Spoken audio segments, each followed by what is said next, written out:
Fala pessoal, tudo bem? Aqui é o professor Jonatas. Nós vamos começar aqui a falar sobre o conteúdo de conjuntos, tá? Esse aqui é um conteúdo muito importante, principalmente para a galera que está começando o ensino médio, né? Vamos aqui entender as principais formas de organização lógica da matemática.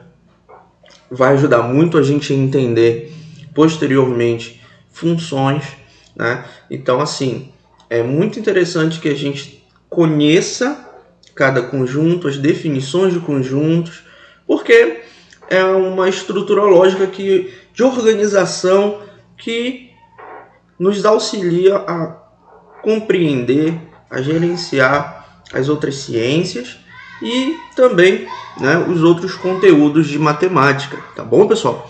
Beleza? Conjuntos é, na minha opinião, como professor, a base, tá, para toda matéria aí de matemática, porque o raciocínio lógico dele está embutido na matemática em si, né?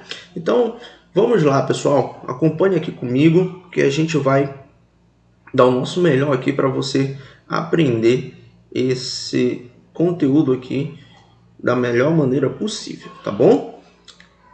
Então, passando aqui, ó, aqui a gente tem aqui uma agenda, gente, daquilo que a gente vai falar sobre conjuntos, tá bom?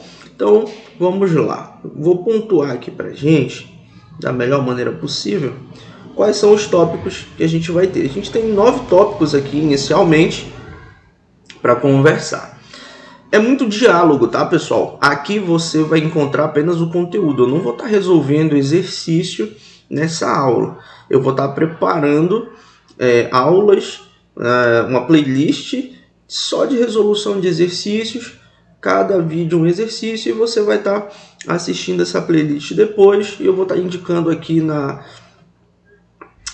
descrição do vídeo e também vai aparecer no card aqui se você quiser procurar esses vídeos aí, mas a gente vai ter essa disponibilidade de exercícios também, tá bom? Então aqui vai ser realmente apenas o conteúdo. Então a gente vai começar aqui definindo os conjuntos, tá bom? A gente vai ver aqui quais são os tipos, a gente vai ver aqui, ó, modelo de escrita. Essa aqui, pessoal, é muito legal, muito importante que a gente tenha essa noção de como escrever, de como ler. A linguagem simbólica da matemática ela é específica e conjuntos tem muito disso. Então é interessante que a gente tente se adaptar a essa linguagem um pouco mais rebuscada, mais espartana da matemática, com símbolos e códigos que ela tem, para que a gente consiga entender, interpretar mais informações lá na frente, tá bom? A gente vai ter relações entre elemento e conjuntos, tá? E a gente vai saber o que é um subconjunto e essas aqui são as operações entre os conjuntos. Beleza, gente? Fora esses 9 tópicos que a gente vai ter nessa aula aqui, posteriormente eu vou estar complementando ainda com alguns outros tópicos e falando de conjuntos numéricos, mas isso eu vou fazer uma aula fora parte que a gente vai estar comentando de forma separada esses outros tópicos, tá bom, pessoal? Então, vamos lá. Pois bem, pessoal, o que é um conjunto, né? O que é um conjunto? Esse seria nossa tópico 1. Vamos definir o que é um conjunto. Conjunto, pessoal, nada mais é do que um sistema de grupos, né? São grupos, tá? Toda vez que a gente forma um grupinho, a gente tem um conjunto. Eu gosto muito de pensar nesses grupos, tá? Pensa só, quando você vai ter um grupo, que você forma um grupo, você cita uma característica. Grupo de canetas, grupo de lápis, grupo de borrachas, grupo de camisetas, grupo de camisas amarelas, né? Então você forma um grupo, reúne um objeto, um elemento, mas você, da mesma forma, cria ali, ó, uma característica desse objeto. Você impõe uma coisa, né, algo, uma característica de fato que reúne aqueles elementos ali naquele grupo, tá bom? Então, vamos pensar dessa forma. O que são conjuntos? São grupos. O que tem nesses grupos? Eles têm né, elementos que estão ali unidos com base numa característica, tá bom, pessoal? E como eu falei no início, conjunto é uma coisa muito básica. Você não aprende conjunto na escola, é uma coisa que você define na escola, mas você nasce e o teu raciocínio lógico, ele, né, a tua organização, a tua forma de organizar as coisas, ela já é muito ali subentendida como uma separação de grupos, né? Na hora que você organiza livros, na hora que você arruma seu guarda-roupa, entre outras coisas. Daí, gente, eu trouxe aqui alguns exemplos para a gente observar que são bem legais. Olha só, coloquei aqui um exemplo, tá, de como isso pode ser utilizado em outras ciências para classificar, por exemplo, né, alguns animais. A gente tem aqui, ó, um grupo. Esse grupo aqui eu tenho o grupo dos vertebrados. Dentro desse grupo eu tenho outros grupos separados, né? Então eu tenho aqui os mamíferos, eu tenho as aves, eu tenho aqui os répteis, os peixes, os anfíbios. Então percebe que eu tenho um grupo maior e dentro desse grupo maior eu tenho separações com grupos menores e dentro desses grupos menores eu tenho os elementos, que são os animais que pertencem a esses grupos menores. Então quem são os mamíferos? Por exemplo, a vaca é um elemento, né? A vaquinha é um elemento que pertence ao grupo dos mamíferos e, por sua vez, o grupo dos mamíferos está contido, né? Ele está dentro, é um subconjunto dos vertebrados, tá bom? Então aqui, né, uma classificação bem simples aí pra gente. Uma outra forma também bem simples de observar conjuntos, né, é quando a gente vai a um mercado e a gente olha para as gôndolas, por exemplo, dos mercados aqui, e a gente percebe que existe uma separação de produtos, né? Isso é bem visível pelas cores, pela embalagem, pelos corredores. Então você observa, por exemplo, aqui que você vê claramente que essa parte todinha da frente da gôndola aqui é um produto, né? E que conforme as cores vão mudando, a embalagem muda levemente, você percebe as regiões que estão separadas por aquele produto. Então você tem aqui achocolatado, né? E você vai ter aqui mais achocolatado, né, da mesma marca. Aí você já tem aqui de diferentes marcas, uma marca diferente. Você tem aqui, ó, né, um tipo de laticínio, aqui outro tipo. Então, cada produto juntinho desse aqui é um conjuntozinho que a gente foi agrupando ali, né, com a característica de ser o mesmo produto ou de ser o produto da mesma marca, né, e ter algo em comum. Você vê que essa gôndola inteira aqui, ela todinha, ela é relacionada a produtos de laticínios, né, leites achocolatados, entre outras coisas semelhantes. Então a gente tem um conjunto maior, que é a gôndola inteira, tá, deste corredor, e dentro dele a gente vai ter vários conjuntos menores, e esses conjuntos menores, cada um com seu respectivo produto e marca, oferecendo ali elementos diferentes, em posições diferentes para o cliente poder escolher, né, pessoal? Então isso aqui é um raciocínio muito básico, muito tranquilo de perceber, e isso aqui, né, tá em conjuntos também. Só que ninguém vai ficar te falando, né? Não tem lá no mercado um professor de matemática para ficar definindo que isso aqui é conjunto lá no supermercado, né? No teu mercado, né? Seria até engraçado se fosse desse jeito, mas não é, tá bom, gente? Então, assim, só para demonstrar para vocês que realmente está em qualquer lugar. Pois bem, pessoal, dando continuidade aqui pra gente, indo para o próximo tópico, tá? A gente vai ter aqui, ó, os tipos de conjuntos, tá? O que a gente precisa saber sobre alguns tipos de conjuntos? Eu coloquei aqui alguns tipos principais, beleza?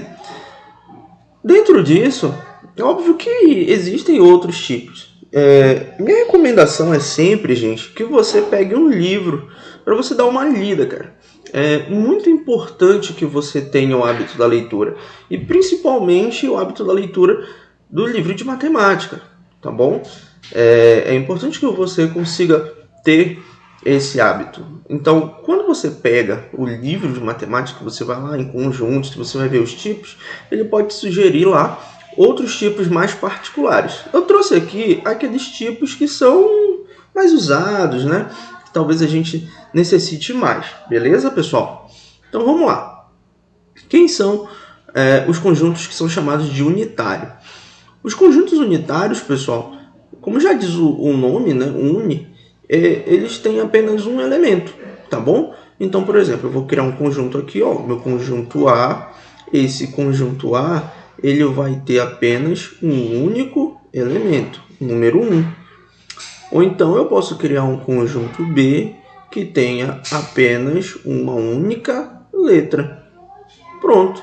Então, se eu tenho um único elemento, né, dentro desse conjunto, ele se chamará unitário. Por exemplo, se eu pensar no conjunto de satélites naturais que a gente tem na Terra, a Lua, né? Então, é um único elemento, um único satélite, o conjunto é unitário. Beleza, pessoal? Simples assim, tá bom? Universo. O que é o meu conjunto universo? O meu conjunto universo, pessoal, ele é representado pela letra U, tá bom? Ele tem um Uzinho assim de representação. Eu gosto de pensar no conjunto universo como sendo o maior conjunto possível que você pode formar, levando em consideração aquela característica que você usou para reunir aqueles elementos. Então, por exemplo, eu vou criar aqui um conjunto U, né? O M. Por que o M? Porque eu vou colocar aqui, olha, tá? Nesse conjunto vai entrar todas as pessoas que são médicas, tá? Então eu vou colocar aqui, ó, todos os médicos. Beleza?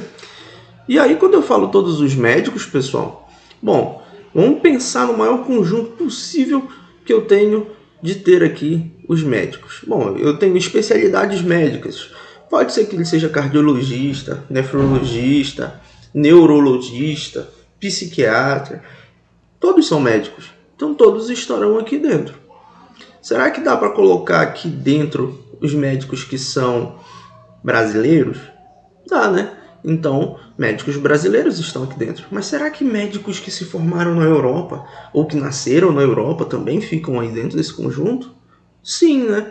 Por quê? Porque eu fui bem claro e eu escrevi aqui, olha, que são todos os médicos. Então não tem restrição. Já que são todos os médicos, realmente ele vai abranger todos os médicos que houverem, sem restrição nenhuma, sem restrição de raça, cor, crença, nacionalidade, nem opção de formação, de especialidade, né? Realmente eu vou ter que imaginar um conjunto bem amplo de possibilidades aí, tá bom? Então esse seria um conjunto universo onde eu estou criando todos os médicos, né? Da mesma forma, pessoal, que eu tenho um conjunto universo onde eu tenho muitos elementos, né? Todos os médicos, eu poderia ter um conjunto universo muito pequeno. Por exemplo, eu poderia criar um conjunto V aqui. Nesse conjunto, olha só, eu vou colocar os elementos aqui, ó, A, E, I, O e U. Eu te digo assim, ó, aqui é um conjunto das vogais, né? Esse conjunto V é o conjunto das vogais. Bom, esse não é um conjunto grande, é um conjunto pequeno, né? É um conjunto bem pequeno, só tem 5 elementos aqui, A, E, I, O, U. Mas não existe outras vogais, né?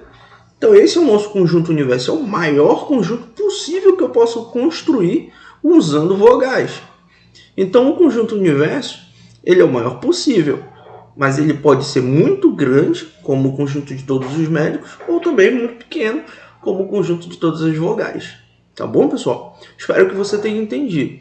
Qualquer dúvida, pode estar fazendo comentário aí que a gente vai estar lendo e, na medida do possível, respondendo essa sua dúvida, tá bom, gente? Um conjunto muito legal, gente, da gente perceber também é o conjunto vazio. Aqui, pessoal, eu quero que você atente, porque o conjunto vazio ele tem duas formas de demonstrar ele, tá? De chamar ele, nomeá-lo. O conjunto vazio,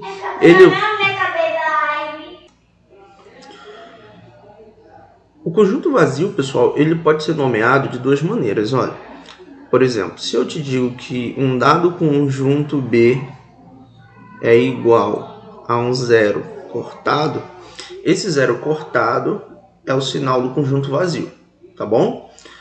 Ou eu posso fazer da seguinte maneira, conjunto B igual, e aí eu vou colocar, olha, duas chaves, sem nada dentro, tá bom, gente? Sem nada dentro. Então, o que acontece? Dessas duas maneiras, eu posso chamar o conjunto vazio. Qual é a mais utilizada? Bom, a mais utilizada é esse zero cortadinho aqui, que eu gosto mais de utilizar. A gente usa muito mais, tá? Isso aqui é mesmo para a gente conhecer o que? A simbologia, né? Conhecer os símbolos matemáticos e reconhecê-los na medida que forem sendo utilizados, tá bom, gente? O que é, então, o conjunto vazio, né? Bom, vamos pensar, por exemplo, em um copo, né? Vamos pensar num copinho, desenhar aqui um copinho, ou copo feio, né? Esse copinho, então, dentro dele, eu vou colocar aqui uma água, né? Eu posso colocar água aqui dentro ou não. Então, eu tenho um copo, né? Que pode estar cheio de água e um copo que não necessariamente está cheio de água. Então, eu vou colocar aqui o copo. Esse aqui tem bastante água aqui dentro, né? Tá preenchido. Então, a pergunta que eu te faço é: pô, esse copo aqui tá o quê? Tá vazio. E esse copo aqui tá o quê? Tá cheio, né? O copo deixou de ser copo só porque tá vazio ou cheio? Não, né? Então, imagina que o copo é o nosso conjunto. Você pode ou não, né? Você pode colocar água ou você pode deixá-lo sem água. Você escolhe, certo? Mas o copo continua sendo o copo. Ou seja, existe um conjunto que tem a capacidade de receber ou não elementos e ele é chamado de vazio. Ele não deixa de ser um conjunto porque não tem elementos. Ele só está vazio. Tá bom, pessoal?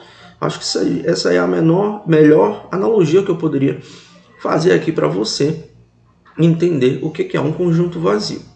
Uma coisa interessante sobre o conjunto vazio, pessoal, como ele não necessariamente precisa ter elementos dentro dele, ou seja, ele não precisa ter algo dentro dele, ele vai, né, estar dentro de qualquer outro conjunto, tá bom? Então, eu posso arranjar um espaçozinho, tá?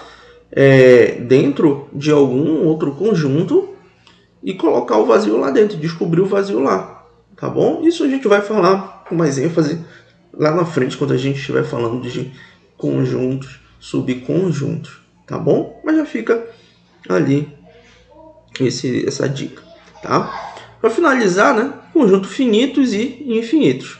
Só isso aqui é com relação à quantificação de elementos que a gente tem dentro do nosso dentro dos elementos do nosso conjunto, né? Tem conjunto que eu consigo dizer quantos são os elementos, né? Vamos pensar aqui, por exemplo, no conjunto das vogais. Pô, olha só, o conjunto das vogais são essas as vogais, não tem outras. Então eu consigo dizer que é um conjunto finito, né? Então esse conjunto aqui é finito porque eu consigo dizer quantos tem, tá bom? Tem um número, né? Bem definido, um número bem definido de elementos,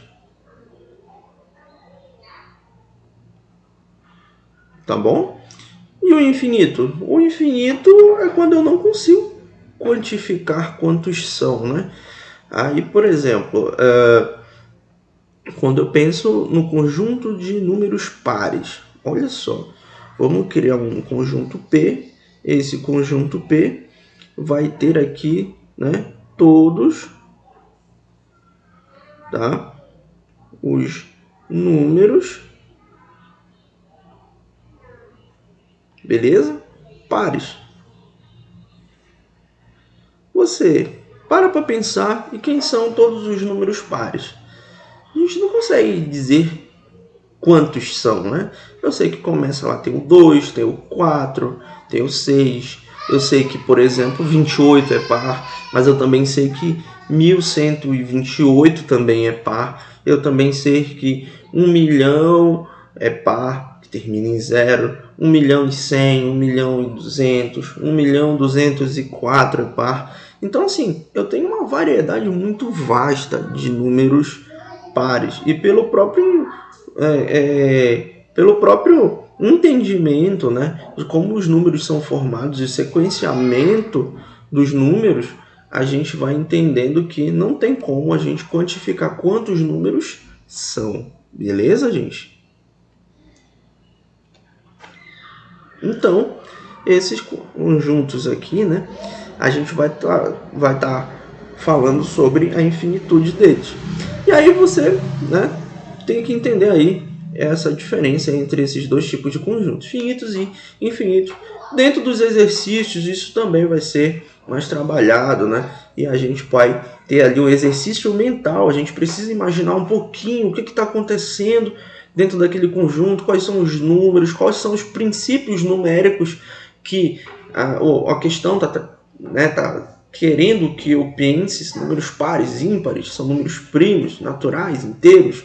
Enfim, existe dentro de um conjunto uma característica, um raciocínio que eu preciso ali exercitar, imaginar e pensar sobre ele para verificar se ele vai ser finito ou infinito, né? Se ele vai ser um conjunto unitário, se ele vai ser um conjunto vazio e, né, classificar dentro dessas possibilidades, beleza?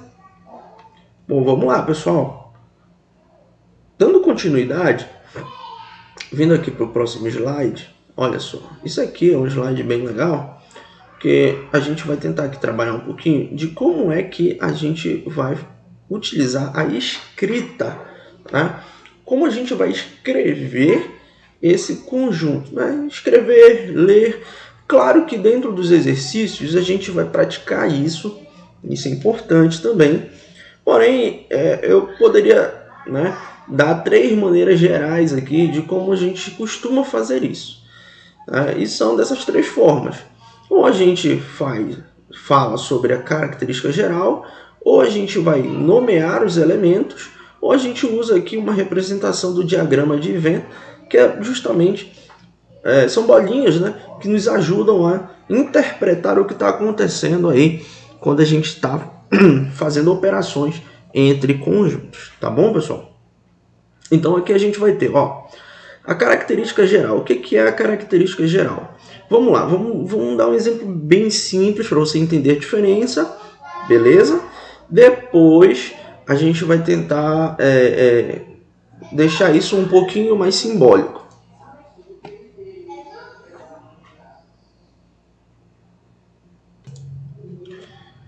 Pois bem, vamos pegar aqui, né, como eu falei, um exemplo bem tranquilo de como é que a gente pode fazer isso, tá? Vamos pensar no nosso conjunto das vogais, conjunto V. Tenho 3 formas de chamar esse conjunto V. A primeira forma é conjunto, né, de todas, tá, as vogais.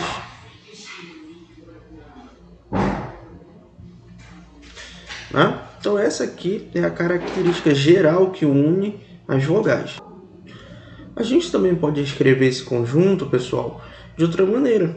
Ao invés de escrever a característica, né? Olha só, essa é a característica, todas as vogais. Ao invés de escrever a característica, eu vou escrever os elementos. Eu vou escrever, A, E, I, o O e o U. Beleza? Show de bola, né? Então eu tenho aqui, todas as vogais, A, E, I, O, U. Não é o mesmo conjunto? Está escrito de maneira diferente, é o mesmo conjunto. Esse aqui eu coloquei a característica geral, nesse aqui eu representei cada elemento, né, numa sequência, beleza? E a gente tem o diagrama de Venn, que seria da seguinte maneira. O diagrama vai ser ó, conjunto das vogais, e eu vou simplesmente fazer um círculozinho que seria a representação dele. Daí, em algum momento, eu vou ter que definir para você que esse V, esse conjunto V, é o conjunto das vogais. Geralmente isso é dado no comando de uma questão, por exemplo. Sabendo que o conjunto V é o conjunto de todas as vogais, por exemplo.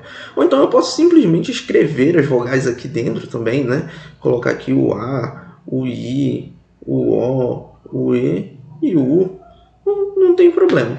Mas isso não é uma coisa necessária. Geralmente quando a gente faz o diagrama de Venn, ele realmente é só um círculozinho, a gente pinta ele aqui, né, aí dentro e pronto. Então essas são as três maneiras gerais de como representar. Agora, o que está faltando aqui? Dessa forma que eu escrevi para vocês, é para você entender as três maneiras. Porém, a gente não usa essa linguagem, né? Por exemplo, todas as vogais. Eu não vou, de fato, no cotidiano da matemática, escrever, né, dessa maneira dentro desse conjunto, né? Existem regras. Isso aqui eu não escrevo dessa forma. Eu vou ter que arranjar um outro jeito de escrever essa característica, né? Eu vou ter que chamar uma variável x, né? Dizer que x pertence a algum lugar, tal que x, e assim vai. Eu vou ter que ter outros símbolos, né? A gente chama uma sintaxe ali, né? Mais formal, para que eu consiga escrever essa característica geral. Se eu for nomear os elementos, né? Quando eu vou nomear os elementos, aí é mais simples, porque você tem que colocar aqueles elementos. Vai dar mais problema quando o conjunto for muito grande, né? A gente não vai conseguir nomear todos esses elementos, mas a gente usa ali uma reticências e, né, a gente já entende ali um sequenciamento lógico, tá bom? Então vamos focar nesses dois e eu vou te dar mais exemplos aqui de como é que a gente vai começar a usar uma linguagem mais formal dos conjuntos. Bom, pessoal, dando uns exemplos bem simples aqui, ó, vamos lá. Por exemplo, eu tenho aqui um conjunto I, tá? Nesse conjunto, ele diz assim para mim, que existe um valor x, tá? Barrinha. Essa barrinha, pessoal, a gente lê ela tal que, tá bom? Vou colocar aqui em vermelho, toda vez que aparecer a barrinha, você vai fazer o quê? Você vai ler tal que. Essa barrinha expressa uma condição, tá? Esse x, ele vai ser o x tal que, né? Quem é esse x? Ele vai me dizer após essa barra, tá bom? Então, para ser um x pertencente desse conjunto, para ser um elemento do conjunto E, ele tem que obrigatoriamente cumprir a condição que eu estou te dando aqui após a barra, beleza? E essa condição é que esse x mais o número 7 seja igual a 4, por exemplo. Então, aqui é uma condição bem simples, né? Então, eu escrevi aqui através da soma uma condição. E aí?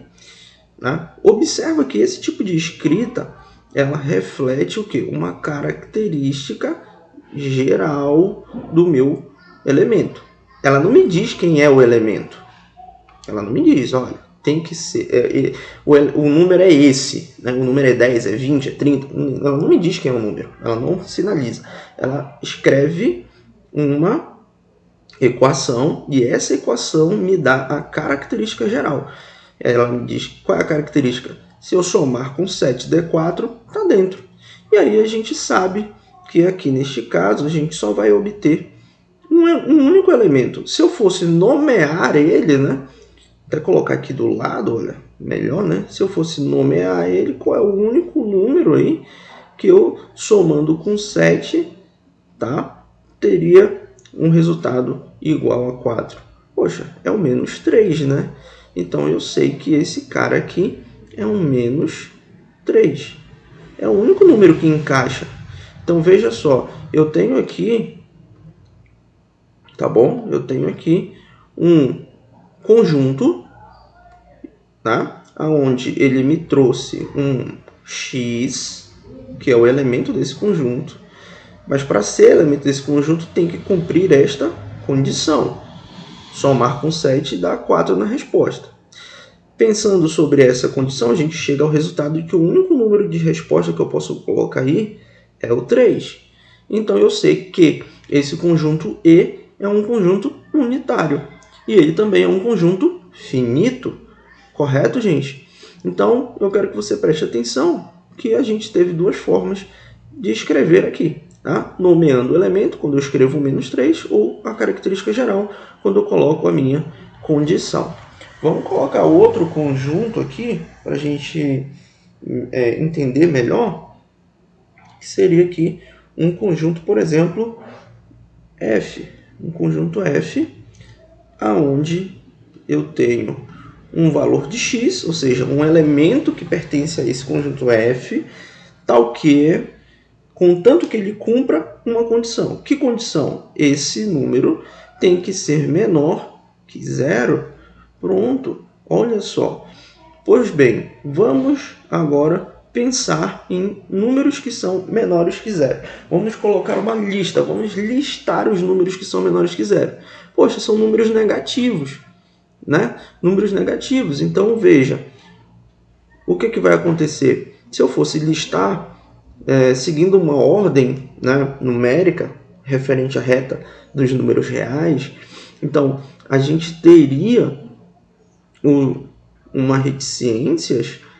Eu posso começar com reticências aqui, porque eu não sei onde começa esses números, né? Porque os números negativos eu não sei bem definir lá, enxergar qual é o primeiro número negativo, mas eu tenho certeza que ele vai crescendo, crescendo, crescendo, até que um momento ele chega no menos 4, no menos 3, no menos 2, no menos 1, e aí ele vai até chegar lá no nosso zero, beleza? Então, qualquer número de x antes do zero, ou seja, o que eu quero dizer com isso? Vou até colocar um ponto e vírgula aqui, que é para ficar melhor. Qual é o último número negativo anterior do zero? Ele é o menos 0,999, né? Cheio de 9, beleza? Então, eu tenho vários números aqui negativos que estão entre menos 1 e o zero, tá, pessoal? Isso que eu quero dizer. Então, eu tenho uma gama de números aqui. Ó. Eu não consigo escrever todos, porque são muitos números, não daria para me escrever todos aqui, né? Nem conseguiria escrevê-los. Tá? Então, isso aqui a gente já consegue entender logo de cara que esse conjunto é com certeza um conjunto infinito, pessoal.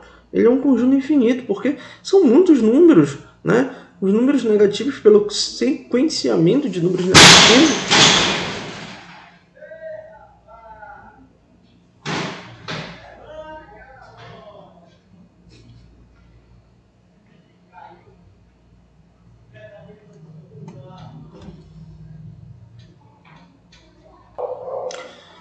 Pois bem, pessoal, e aí lembrando o seguinte, pessoal, que na questão do diagrama, tá? Vou até colocar de outra cor aqui pra gente. Na questão do diagrama, o que acontece? Se eu quisesse representar o conjunto E como diagrama de Venn, bastaria eu colocar aqui o E e uma bolinha. Esse aqui é o conjunto E, que é o menos 3. Aí eu quero representar o F como diagrama de Venn. Eu escrevo F, a bolinha, e pinto ela. Aqui dentro estão todos os números negativos, né? Números menores que 0. Tá bom, pessoal? Espero que tenha ficado claro aí, né? Observando que a gente vai utilizar muito esse tipo de linguagem, né? A linguagem aqui de característica, né? Usando essas condições, tá? É esse tipo de linguagem aqui, ó, é muito usada. A gente vai usar equações, inequações, né? Então, é aqui que você tem que dar um enfoque, tá? E, geralmente, a nomeação de elementos a gente, né, vai fazer de forma imaginária. A gente vai ter que pensar, refletir, tentar dimensionar esse conjunto, tá bom? Isso é muito interessante, pessoal, quando a gente for estudar domínio contra domínio, imagem de funções, tá bom? Isso é muito importante quando a gente vai definir funções, a gente entender quais são os conjuntos que atuam nessas funções, tá bom? Beleza? Vamos então para o próximo tópico. Gente, se você está gostando da aula, tá? Se você está gostando da aula, não custa nada você se inscrever no canal, né? Dar o seu joinha, beleza? Compartilhar com o teu amigo que está precisando daquela aula de matemática, beleza, gente? Então faz isso lá pra gente, ajuda aí, tá bom? Não esquece também de ativar o sininho e deixar teu comentário. Isso é muito importante pra gente, tá bom? Continuar fazendo esse trabalho. Conhecimento é para ser compartilhado, né, pessoal? Então vamos continuar compartilhando conhecimento aqui, tá bom? Olha só, pessoal, preparei um exemplo aqui bem legal, simples demais para a gente entender o que é a relação entre um elemento e um conjunto. É muito simples, muito simples. Aqui a gente tem que ter um cuidado especial, que é em relação ao símbolo. O símbolo que a gente pode utilizar é o símbolo do ezinho, ou então do ezinho cortado, tá bom? O ezinho, ele indica pertence, tá? Pertence. E o ezinho cortado, ele indica que não pertence, tá bom? Então, pessoal, você precisa ter essa atenção. É uma questão de utilizar o símbolo correto para o caso correto. É uma questão mais de sintaxe mesmo, tá bom? E aí é o seguinte, quando é que eu vou poder usar pertence e não pertence? Somente quando eu estiver trabalhando entre um elemento e um conjunto, tá bom? Bem específico é isso. Então, por exemplo, eu tenho aqui um conjunto universo de patos. Esse conjunto universo dos patinhos é esse conjunto verde aqui que você está vendo, né? Aí dentro do conjunto verde estão todos os patos que existem no mundo. Obviamente, dentro de todos os patos, existem várias ramificações de pequenos conjuntos de patos diferentes. Então a gente tem um conjunto azul de um tipo de patinho e um conjunto amarelo que é um outro tipo de pato, beleza? E aí, obviamente, eu não posso usar o pertence quando eu comparar os conjuntos, tá bom? Eu vou usar quando eu comparar o elemento. Quem é o elemento desse conjunto todo aqui? É o patinho, ou seja, né? Se eu falar que, olha, tem um pato, né? Tem um pato, tá? Que pertence, tá bom? Ao conjunto verde. Tá certo, correto? Isso aqui é o quê? Isso aqui é verdade. Por quê? Porque os patinhos estão dentro do conjunto verde. Eu posso dizer que tem pato que pertence, né? Até colocar assim, pato 1, né? Colocar aqui, ó, 1. E esse aqui, 2. O pato 1 pertence ao conjunto azul. Isso aqui também é uma verdade, beleza? É uma verdade, tá? Agora, eu posso falar que o conjunto azul pertence ao conjunto verde? Posso, professor? Posso. Será que está certo ou será que está errado? E isso daqui está errado. Isso é falso. Falso. Por que é falso, professor? O conjunto azul está aqui, né? Ele não está dentro do conjunto verde? Tá. Mas então por que está errado? Porque eu não posso usar este símbolo. O conjunto azul, isso aqui é um conjunto, né? O verde é outro conjunto, e de um conjunto para outro conjunto, eu jamais vou poder usar o símbolo de pertence, tá bom? É por isso que está errado, porque eu estou colocando o símbolo errado, tá? Para comparar esses dois caras. Comparação entre conjuntos, não se usa pertence. Quando é que eu tenho que usar pertence? Quando eu vou usar uma comparação entre um elemento e um conjunto. Então, professor, quer dizer que se eu afirmasse que o conjunto azul, já que ele não pertence, né? Eu não posso usar o símbolo de pertence. Então, se eu botar que ele não pertence ao conjunto verde, isso aqui também estaria certo, né? Pois bem, não. Continua errado. Mas como assim, professor? Por que está errado? Se eu disse que pertence, não pode, porque não posso usar o pertence, porque é um conjunto para o outro, né? Não está errado o pertence. Então, o não pertence estaria certo? Não, está errado também, pessoal. Por quê? Mais uma vez, eu não posso usar esse símbolo. Eu estou comparando conjuntos. Então, eu jamais poderei usar o símbolo de pertence na comparação entre conjuntos. Beleza, pessoal? Deu para ficar entendido? Então, eu vou observar. O que eu estou comparando? Tá? É o elemento e o conjunto ou é um conjunto com outro conjunto? Para poder definir se eu posso usar ou não o pertence. Mas e aí, professor? Se eu estiver comparando conjuntos, o que eu posso fazer? Bom, aí é outra relação. A gente vai usar aqui então, olha, subconjuntos. O que é um subconjunto, né? Um subconjunto, gente, vamos pensar.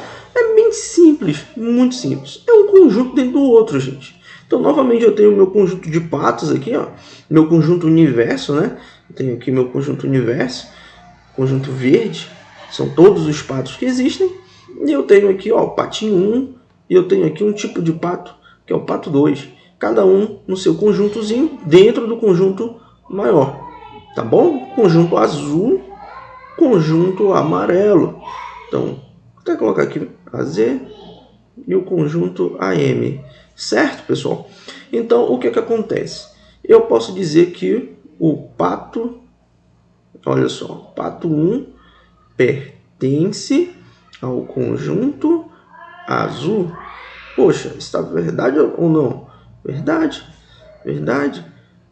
Por quê? Porque o pato é elemento, azul é o conjunto que tem o pato 1, de fato, e eu também estou usando o símbolo correto para ele, correto? O símbolo entre elemento e pato. Agora, e se eu quisesse dizer assim, olha, azul é um conjunto, e esse conjunto está dentro do conjunto U, que é o conjunto verde aí, maior de patos. Eu posso usar pertence? Não. Eu posso usar o não pertence? Também não. Que símbolo eu uso então, professor? Eu vou usar o Czinho, que é o está contido. Agora sim, agora isso aqui é verdade. Tá bom? Então eu vou usar, olha, o símbolo C, notando aqui para você, ó, ele significa está contido. Tá bom? É que ele está dentro, né? Eu pego uma coisa menor, está dentro de uma maior. E se não tiver, eu posso então, olha, colocar ele com um cortezinho e dizer que ele não está contido. Beleza, galera? Então, ou está dentro ou não está, ou está contido ou não está contido, e a gente usa o Czinho para identificar. Por exemplo, o conjunto amarelo, de patos amarelo, não está contido dentro do conjunto azul. Isso é verdadeiro ou falso? É verdadeiro também, né? Olha só, os conjuntos aqui não estão um dentro do outro, né? Beleza? Eles estão dentro do conjunto U, mas o azul não está dentro do amarelo, nem o amarelo dentro do azul. Eles não se tocam. Né? Então eu posso dizer que eles não estão contidos. Agora sim, pessoal, existe uma ordem lógica. Tá bom? Observa o seguinte, que isso daqui que a gente está usando, tá? Essa ordem do está contido ou não, ela é utilizada, tá? Ela vai ser utilizada aqui para ela vai ser utilizada apenas quando a gente Opa, tentei colocar uma forma aqui. Bom, deixa eu ver se eu consigo colocar novamente.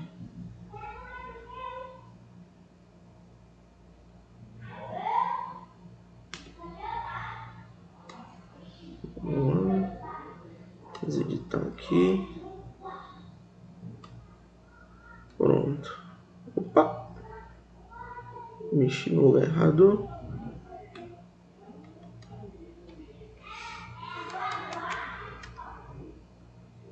Pois bem, vamos fazer assim então. Esse carinha bem aqui, vou colocar em amarelo, tá? Essa regra que eu tô te mostrando aqui do está contido ou não está contido, ela só serve quando a gente está comparando do menor conjunto para o maior conjunto, tá bom? Do menor, tá, para o maior, beleza? Agora, e se eu quiser comparar do maior para o menor, a gente pode usar o está contido e o não está contido? Não, a gente vai substituir ele por outro símbolo, que também pode ser usado entre dois conjuntos, tá, pessoal? Então, assim, não cause confusão na sua mente, porque isso é muito simples. É só uma opção. Ah, eu vou usar numa ordem ou na outra ordem? Fica a seu critério. Se eu for da ordem, modificar a ordem, ser do maior para o menor, eu vou usar o Czinho ao contrário, que significa contém. Olha, contém. Conter é o quê? Ter dentro de si, né? Ter dentro de si. Então isso aqui é muito simples, cara. Não complique sua vida, tá bom? Então contém ou não contém. Escrevi. Faltou aqui a negativa desse símbolo. Beleza, gente? Então, não. Aqui, ó. Tá? Não contém. Beleza? Então, quando é que eu uso essa ordem aqui de símbolos? Quando eu justamente vou querer comparar um conjunto que vai ser maior para outro que é menor dentro dele, tá? Então, eu vou dizer que é do maior para menor. Ficou claro isso, gente? Tudo bem? Vamos a um exemplo. Pensa só aqui nisso que eu acabei de escrever dos conjuntos azuis e amarelos, azul e verde. Ok, gente? Vamos lá. Eu vou reescrever isso aqui. Eu vou deixar em vermelho mesmo. Vamos lá. Ó.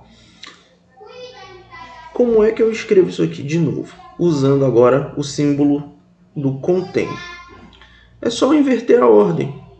Se eu te disse que o azul está dentro, está contido, está dentro do conjunto U, né, que é o conjunto verde, eu vou trocar a ordem, troco o símbolo. O conjunto verde, né, o conjunto U, que é o maiorzão, ele tem dentro de si, contém dentro dele o conjunto azul. Certo? Certinho, pessoal? Então, assim, eu espero que isso esteja claro na sua mente. Não deixe esses símbolos complicarem o que é simples. Organize isso na sua mente, separe, né, esses símbolos, cada qual em suas características, onde pode ou não pode serem usados e, né, vamos tocar a bola. Certo, pessoal? Tudo bem?